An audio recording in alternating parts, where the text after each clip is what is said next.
All right, it looks like we're going to close out this week with a government shutdown. So think back to the start of the year. We kicked things off with a couple of government shutdowns over issues similar to what's at stake tonight. We are just minutes from the point at which government funding runs out. Midnight, January 19th, and lawmakers were at odds again over the budget. The issue then was immigration, specifically the DACA program for those brought here illegally as children to earn a pathway to citizenship. The vote is still open. It is 50 to 48.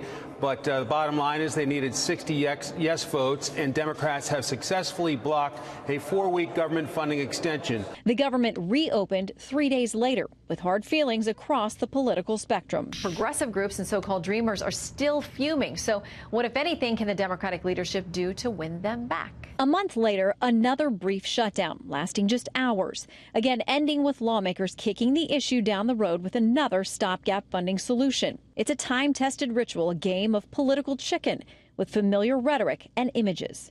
Closed signs at national parks, unmanned call centers, and limited benefits for veterans, pensioners, and schools. Looking back at history, most government shutdowns are short. There were 7 closures in the Reagan era, 1 during Bush 41's administration. The impasses reached a fever in the Clinton era when a 21-day impasse led to more than 1 million federal workers furloughed and significant disruptions. None during Bush 43's time in office.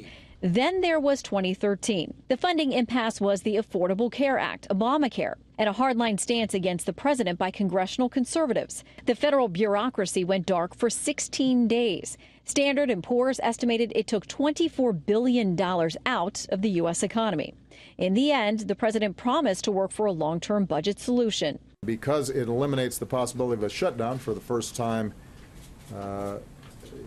or for the first 9 months of next year, Congress and I have a long runway to get some important things done. But the fiscal discord continued when Obama passed the reins to President Trump.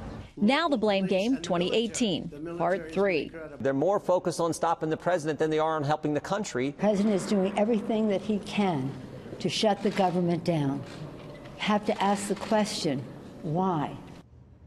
All right, in the midst of the shutdown showdown, Rush Limbaugh seemed to have a message for likely soon-to-be Speaker Nancy Pelosi.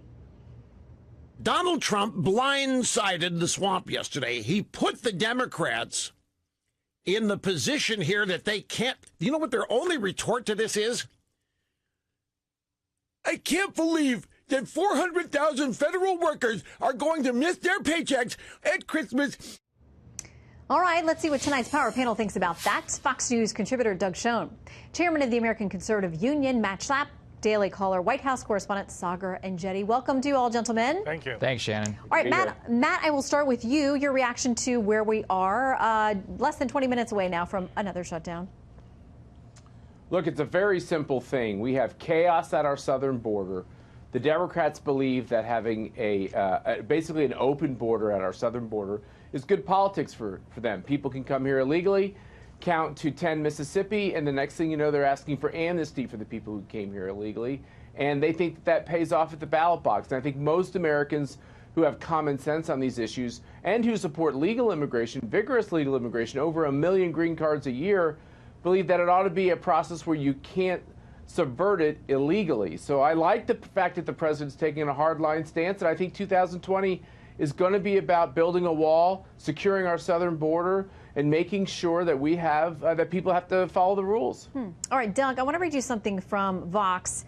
The headline, "Why the Blame Game Over the Government Shutdown is Pointless," saying this: so the federal government doesn't even shut down when we have a government shutdown. If the government does close on Friday night, the emphasis should be on what a partial shutdown actually is.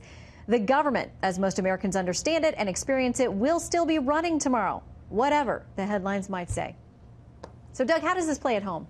Well, look, this is all symbolic. I get that, but I couldn't disagree more with my good friend Matt Schlapp. We just fought an election on immigration. The president did it. He lost 40 seats, and we're going to have divided government. And he picked up 2 Senate seats. All right, I'm aware of that if I could finish. Let's let Doug finish. The issue now is not going to be standing up for the wall, fighting a presidential election on it. It's not going to work. The answer is compromise. That's what the American people want. That's what Clinton did with Newt Gingrich in '95 when the 21-day shutdown that you alluded to happened. And it's good for the country. We can do border security. We can do pathways to citizenship for illegals and for DACA. That makes sense. It's good for the country. It'll help the president. All right, Tucker, let's bring you in here. Sarah Ferris tweeted this out. She says, tonight I asked Scott Perry, he's a Republican out of Pennsylvania, about the effect of federal employees being furloughed. He argued it had no real impact since employees eventually get paid back. Quote, who's living that they're not going to make it to the next paycheck? I mean, Tucker, the truth is there may be plenty of people like that across the country, but the fact is it's important to point out that they are going to get paid back. But for some people, the gap is a problem. Yes, I mean, it could be devastating for some families at this time, at Christmas time.